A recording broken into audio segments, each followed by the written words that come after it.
તો મિત્રો તમે બ્લડ રિપોર્ટ કરાવ્યો છે એમાં પણ લિપિડ પ્રોફાઇલ અને એમાં તમે કોલેસ્ટેરોલ તો જોયું હશે પણ એની નીચે ટ્રાઇગ્લિસરાઇડ કરીને એક શબ્દ લખેલો હોય છે. ઘણા લોકો આ ટ્રાઇગ્લિસરાઇડ શબ્દથી કન્ફ્યુઝ છે કે એનું કામ શું હોય, એ ક્યાંથી આપણને મળે છે અને જો એ વધારે આવે તો આપણા શરીરને કેવા નુકસાનો પણ કરી શકે છે. સાથે એના ઉપાયો કયા હશે તો એ અમુક લોકોને ખબર નથી હોતી. અને સાથે મિત્રો એક વસ્તુ તમને કહી દઉં કે આ જે ટ્રાઇગ્લિસરાઇડ છે ને એ કોલેસ્ટ્રોલ કરતાં પણ વધારે ખતરનાક છે. તો છેલ્લે હું તમને વિડીયોમાં એ પણ ઉપાયો આપીશ કે એવા 10 ઉપાયો કયા છે કે જેના કારણે ટ્રાઇગ્લિસરાઇડને આપણે કંટ્રોલ પણ કરી શકીએ છીએ અને જો વધી ગયું હોય તો એને ઓછું પણ આપણે કરી શકીએ છીએ. તો ચાલો મિત્રો આપણે વિડીયોમાં સમજીએ. મિત્રો આ ટ્રાઇગ્લિસરાઇડ છે ને એક પ્રકારનું ફેટ છે જે આપણા બ્લડની અંદર જોવા મળે. તો એ મળે ક્યાંથી? આપણે જે પણ ડાયટ ખાઈએ છીએ અથવા ખોરાક ખાઈએ છીએ તો એની અંદર કેલેરી રહેલી હોય, કાર્બોહાઈડ્રેટ, કે જે આપણા શરીરને ખૂબ જ જરૂરી છે. પરંતુ કેટલી જરૂરી છે એ લોકોને ખબર નથી કે આપણે એટલી એનર્જી માટે આપણે એટલો કાર્બોહાઈડ્રેટ જોઈએ કે જે કેલરીમાં રૂપાંતરણ કરે. પરંતુ જ્યારે એક્સ્ટ્રા પ્રમાણમાં થઈ જાય છે ને, વધી જાય છે, ઓવરલોડ થઈ જાય છે આ કેલરી કાર્બોહાઈડ્રેટ, ત્યારેય કન્વર્ટ થાય ટ્રાઇગ્લિસરાઇડમાં. અને ટ્રાઇગ્લિસરાઇડમાં કન્વર્ટ થઈને શું થશે? એ જમા થશે આપણી બોડી ઉપર. જેમ કે આપણે સમજીએ તો લોહીમાં ફેટ જમા થઈ, અથવા તો અમુકના પેટ મોટા થઈ ગયા હોય તો ત્યાં પણ ફેટ જમા થઈ શકે છે. બોડીમાં કશે પણ ફેટ જમા થઈ શકે છે. તો આ ક્યારે ઉપયોગી લાગે? કે જ્યારે આપણને 2-3 દિવસ ખાવાનું ના મળે, ભૂખમરા જેવી સમસ્યાઓ આવી શકે ત્યારે, અથવા તો તમે બીમાર પડો, અથવા તો સમજી લો કે તમે ઉપવાસ કરતા હો, તો આપણા શરીરને એનર્જી જોતી હોય એ સમય પર. તો આ બધી એનર્જી ક્યાંથી આવશે? આ જે જમા થયેલું ફેટ છે, ટ્રાઇગ્લિસરાઇડ છે ને, તો એમાંથી જ આ બધી આપણને એનર્જી મળવાની છે. તો ટ્રાઇગ્લિસરાઇડ આપણા શરીર માટે તો ખૂબ જ ફાયદાકારક છે, પરંતુ નુકસાન ક્યારે કરી શકે? કે જ્યારે એક હદ કરતાં વધી જાય. જો આ એક હદ કરતાં વધી જાય ને તો એના કારણે હાર્ટ પ્રોબ્લેમ પણ થઈ શકે છે. જે કોલેસ્ટેરોલ છે ને એ આપણા હોર્મોન અથવા તો સેલ બનાવવામાં અથવા તો વિટામિન બનાવવામાં આપણને ઉપયોગ કરે છે. પરંતુ આ ટ્રાઇગ્લિસરાઇડ જે છે ને એ અમુક હદ કરતાં વધી જશે ને તો આપણા હાર્ટને અથવા તો બ્લડ વેસલ્સને ડેમેજ કરી શકે છે. એટલે જ કહેવામાં આવે છે કે કોલેસ્ટ્રોલ કરતાં ખતરનાક છે ટ્રાઇગ્લિસરાઇડ. તો મિત્રો ચાલો આજે હું તમને એવા 10 ઉપાયો બતાવું કે જે લોકોને ટ્રાઇગ્લિસરાઇડ વધારે આવે છે, અથવા તો અમુક લોકોએ પોતાને પ્રિવેન્શન અથવા તો કંટ્રોલમાં રાખવું છે અને વધવા નથી દેવું, તો એ લોકોએ આ 10 વસ્તુ આજથી જ અપનાવવી જોઈએ કે જેના લીધે ટ્રાઇગ્લિસરાઇડ ઘટી જાય. એમાં પહેલો ઉપાય છે વેઇટ લોસ કરવો. વેઇટ લોસ એટલે કરવાનો છે કે જે કેલરી, ફેટ અને કાર્બોહાઈડ્રેટનો આપણે જે વધુ પડતો ઉપયોગ કરી લીધો છે પહેલાં, એના લીધે જમા થઈ ગયું છે ટ્રાઇગ્લિસરાઇડ, તો એને ઓછું કરવું પડશે. રિસર્ચમાં એવું કહેવામાં આવ્યું છે કે તમારા વજનનું 5 થી 10% જેટલું તમે વજન ઓછું કરી દેશો ને તો ટ્રાઇગ્લિસરાઇડને તમે કંટ્રોલમાં લાવી શકો છો. તમે આ વજનને ઓછું તો કરી દેશો લોંગ ટર્મ અથવા તો શોર્ટ ટર્મ માટે, તો તમારા બોડીમાં મેન્ટેન થઈ જશે. પરંતુ જે લોકો શોર્ટ ટર્મ માટે પોતાનું વેઇટ લોસ કરે છે, પછી અમુક 2-3 મહિના વેઇટ લોસ કર્યું, પછી વેઇટ લોસ કરવાનું બંધ કરી દીધું અને વજન વધી ગયું, તો વજન વધી તો સડનલી જશે, પરંતુ જે ટ્રાઇગ્લિસરાઇડ જે કંટ્રોલમાં અથવા નીચે આવી ગયું છે ને એને વધવા માટે સમય જોઈશે. એ એક ગામાં નહીં વધે. તો એ પ્રમાણે જોઈએ તો આપણે કંટ્રોલમાં લાવી દીધું છે. અને જે લોકો લોંગ ટર્મ માટે પોતાનો વેઇટ લોસ રાખે છે અથવા વેઇટ પોતાનો કંટ્રોલમાં રાખે છે એક હદ સુધી, તો એને એમ પણ ટ્રાઇગ્લિસરાઇડ કંટ્રોલમાં રહેવાનું છે અથવા તો નોર્મલ રહેવાનું છે. તો મિત્રો વેઇટ લોસ કરવાના કારણે જે આપણા શરીરમાં ફેટ અથવા તો જે કેલરીઝ જે બચી ગઈ છે તો એને શું કરશે? બંધ કરશે. તો એના કારણે આપણું વેઇટ લોસ થશે. વેઇટ લોસ થશે તો ટ્રાઇગ્લિસરાઇડનું પ્રમાણ પણ ઘટી જશે. તો બીજી વસ્તુ આપણે જોવા જઈએ ને તો નો સુગર ડાયટ. નો સુગર ડાયટ એટલે કે તમારે એડેડ જે વસ્તુમાં જે વસ્તુ એવી છે કે જેની અંદર સુગર એડ થયેલું છે એવી વસ્તુને તમારે અવોઇડ કરવાની છે. એનું કારણ શું છે કે સમજી લો, ઉદાહરણ તરીકે આપણે મીઠાઈ અથવા તો ચા, કેક, કોલ્ડ ડ્રિંક્સ છે, અથવા તો એવી વસ્તુઓ છે કે જેની અંદર આપણે સુગર નાખીએ છીએ. સુગર એટલે કે શક્કર નાખીએ, ખાંડ નાખીએ, કે જે એક્સ્ટ્રા સુગરવાળી છે. એની અંદર એટલી ભરપૂર માત્રામાં કેલરી રહેલી છે ને કે વાત જ ના પૂછો. આ કેલરી અમુક હદ સુધી તો આપણા શરીર એને એનર્જીમાં કન્વર્ટ કરશે, પરંતુ જ્યારે એક્સ્ટ્રા થઈ જશે ને તો એ થશે કન્વર્ટ એમાં ટ્રાઇગ્લિસરાઇડમાં. જો ટ્રાઇગ્લિસરાઇડમાં કન્વર્ટ છું તો તમે આગળ જે પ્રમાણે જાણી લીધું કે તકલીફ થવાની છે એ પ્રમાણે જ થવાની છે. તો તમારે શું કરવાનું છે? સુગર નથી લેવાનું કે એના લીધે તમારું ટ્રાઇગ્લિસરાઇડ વધે નહીં. તો તમે એવી ડાયટ પસંદ કરો કે જેની અંદર સુગર નથી રહેલું. જો સુગર તમારું કંટ્રોલમાં રહેશે તો તમારું ટ્રાયગ્લિસરાઇડ પણ કંટ્રોલમાં રહેશે. સાથે સાથે હૃદય રોગની જે બીમારીઓ આવવાની છે એનાથી છુટકારો મળશે અને ડાયાબિટીસ જેવી સમસ્યાઓથી પણ તમને આરામ મળે. તો ત્રીજી વસ્તુ છે લો કાર્બ ડાયટ. તમારે એવી ડાયટ ફોલો કરવાની છે કે જેની અંદર કાર્બોહાઈડ્રેટનું પ્રમાણ ઓછું હોય અને પ્રોટીન અને ફાઇબરનું પ્રમાણ વધારે હોય. કાર્બોહાઈડ્રેટ શું કરશે કે સુગર અથવા તો કાર્બમાં કન્વર્ટ થશે, ત્યાંથી તે ટ્રાયગ્લિસરાઇડમાં કન્વર્ટ થશે. તો છેલ્લે તો અપ્રોક્સિમેટલી આપણું આવી ગયું ક્યાં ટ્રાયગ્લિસરાઇડ વધવાનું છે. જેમ કે આપણે ઉદાહરણ સમજીએ એવી ડાયટ કે બટાકા, કે તેની અંદર કાર્બોહાઈડ્રેટ ભરપૂર માત્રામાં છે એટલે એ તમને નુકસાન કરશે. પછી ઘઉંની રોટલી, ઘઉંની અંદર એ વધુ પ્રમાણમાં કાર્બ આવેલા હોય છે, તો તમે શું પસંદ કરી શકો? બાજરી અથવા ચણાના લોટની રોટલી. પછી આવે છે ભાત, ભાતની અંદર પણ ભરપૂર માત્રામાં કાર્બ રહેલું હોય છે.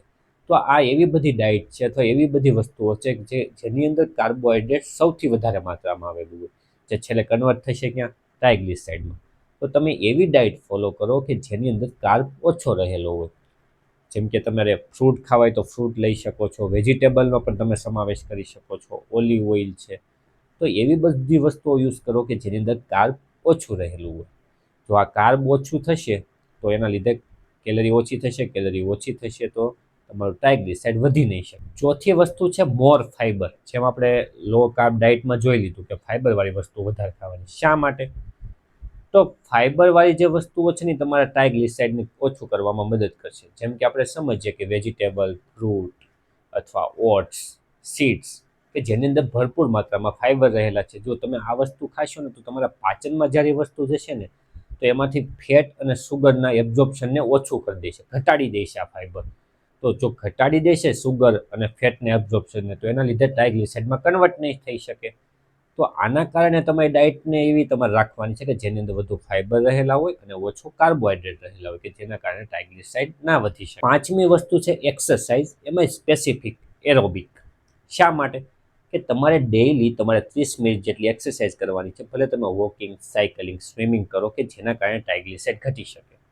પરંતુ એરોબિક શા માટે? કે એરોબિક એવી વસ્તુ છે કે જેના કારણે તમને ખૂબ જ ફાયદો થશે કે તમારું જે કેલરી ફેટ જમા થયેલું છે તો એને બંધ કરશે કે જેના કારણે ટ્રાયગ્લિસરાઇડ ઘટી શકે અથવા કંટ્રોલમાં રહી શકે. જો એક્સરસાઇઝ કરશો, જેમ કે આપણે સમજી લઈએ કે વજન ઘટાડવામાં આપણે આગળ સમજી ગયા કે વજન ઘટાડવા માટે આપણે શું કરતા હતા? તો વેઇટ લોસ કરતા હતા. તમે વેઇટ લોસ કરવા માટે શું કરશો? એક્સરસાઇઝ કરવાના છો. તો એક્સરસાઇઝ કરવાના લીધે તે તમારા શરીરની અંદર એક્સ્ટ્રા જે બધી વસ્તુઓ રહેલી છે એ વસ્તુઓ બધી બંધ થવા લાગશે. બંધ થવા લાગશે તો તમારું વજન ઘટવાનું છે. વજન ઘટશે તો ટ્રાયગ્લિસરાઇડમાં કન્વર્ટ ઓછું થશે. સાથે સાથે જે એરોબિક એક્સરસાઇઝ છે ને એ શું કરશે કે તમારું જે સારું કોલેસ્ટ્રોલ HDL એને વધારવામાં મદદ કરે છે. જો HDL વધશે તો જે LDL કોલેસ્ટ્રોલ છે ઘટવાનું છે. આ ઉપરાંત જે HDL કોલેસ્ટ્રોલ છે ને એ ટ્રાયગ્લિસરાઇડને પણ કંટ્રોલમાં અથવા તો નિયંત્રણ રાખવામાં ખૂબ જ મદદ કરે છે. છઠ્ઠી વસ્તુ આવે છે avoid trans fat. Trans fat શું છે? કે પ્રોસેસ કરેલું ફેટ. એટલે સમજી લે કે પેકેટવાળું ફૂડ્સ, ડીપ ફ્રાય કરેલી કોઈ વસ્તુઓ, વેફર, ચિપ્સ, કે આ બધી વસ્તુની અંદર શું હોય? એક પ્રકારનું ફેટ જે તમારા શરીરને નુકસાન કરશે. સાથે શું કરશે કે તમારું જે સારું કોલેસ્ટ્રોલ HDL છે ને એને ઘટાડશે અને LDL જે ખરાબ કોલેસ્ટ્રોલ છે એને પણ વધારશે અને જે ટ્રાયગ્લિસરાઇડ છે એને પણ વધારશે. જો આ બંને એકસાથે વધશે ને તો તમારા હાર્ટ ઉપર ખૂબ વધુ પડતું દબાણ આવી શકે છે, બ્લોકેજ થઈ શકે છે અને હાર્ટ એટેક જેવી સંભાવનાઓ પણ વધી જાય છે. સાતમી વસ્તુ આવે છે ઈટ ફેટી ફિશ. આ વસ્તુ નોન વેજીટેરિયન લોકો માટે છે કે તેને વીકમાં 2 વાર ફિશ ખાવાની છે. સાલ્મન ફિશ હોય અથવા તો કોઈ બીજી એવી ફિશ કે જેની અંદર વધુ પ્રમાણમાં ફેટ રહેલું હોય. આ શું કરશે? આ ફેટની અંદર omega-3 ફેટી એસિડ રહેલો હોય છે. આ omega-3 ફેટી એસિડ હૃદય માટે પણ ખૂબ ફાયદાકારક છે અથવા હેલ્ધી છે. આ ઉપરાંત જે ખરાબ કોલેસ્ટ્રોલ છે ને એને અને ટ્રાયગ્લિસરાઇડને કંટ્રોલમાં અથવા તો ઓછું કરવામાં ખૂબ જ મદદ કરે છે. સાથે સાથે જે સારું કોલેસ્ટ્રોલ HDL એને પણ વધારવામાં ખૂબ જ ફાયદો કરે છે. આઠમી વસ્તુ છે અનસેચ્યુરેટેડ ફેટ તમારે ખાવાનું છે. તો એનો મતલબ શું થાય? જે અનસેચ્યુરેટેડ ફેટ છે ને એ તમારી માટે હેલ્ધી છે, જે તમારા ટ્રાયગ્લિસરાઇડને ઘટાડવામાં ખૂબ જ મદદ કરશે. જેમ કે ઉદાહરણ તરીકે આપણે સમજીએ તો સિંગ તેલ, ઓલિવ ઓઇલ છે, આ ઉપરાંત નટ્સ, સીડ કે જેની અંદર હેલ્ધી ફેટ રહેલું હોય છે. આ છે અનસેચ્યુરેટેડ ફેટ. જ્યારે સેચ્યુરેટેડ ફેટ હશે ને શું હશે કે તમારા રૂમ ટેમ્પરેચરે પણ એ ઘાટું થઈ જતું છે, તો જામી જતું હોય છે. જેમ કે ઘી, માખણ, બટર કે આ બધી વસ્તુઓ છે સેચ્યુરેટેડ ફેટવાળી, જે તમારા ટ્રાઇગ્લિસરાઇડને વધારી શકે છે. પણ એક વસ્તુનું તમારે ધ્યાન રાખવાનું છે કે અનસેચ્યુરેટેડ ફેટ જે માર્કેટમાં જે મળે છે ને, એમાં બધી મિલાવટ હોય છે, એ રિફાઇન કરેલું હોય છે, કેમિકલવાળું હોય છે. તો તમારે જે અનરિફાઇન કરેલું છે ને ઓઇલ, એ તમારે લેવાનું છે. એનિમલ ઓઇલને તમારે અવોઇડ કરવાનું છે. તમે વેજીટેબલ ઓઇલ યુઝ કરો, વેજ, કે જેમ કે આ ગ્રાઉન્ડ નટ છે કે એ બધી વસ્તુઓ તમને મળી શકે છે. અત્યારે સિંગતેલ તમે ગામડેથી કઢાવીને પણ લઈ શકો છો. આ બધી વસ્તુ તમારી માટે હેલ્ધી છે.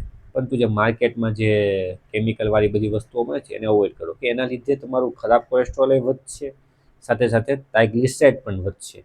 તો આ તમારા હાર્ટ માટે ખૂબ જ નુકસાન કરી શકે. 9મી વસ્તુ છે ફોલો રેગ્યુલર મીલ પેટર્ન. આનો મતલબ શું થાય કે તમારે ફિક્સ સમય પર ખાવાનું છે, ગમે ત્યારે ખાઈ લેવું એવું નહીં. જેમ કે તમે દિવસમાં 3 વાર જમતા હો તો સવારનો નાસ્તો, બપોરનો લંચ અથવા તો સાંજનું ડિનર, આ 3ને ફિક્સ રાખો.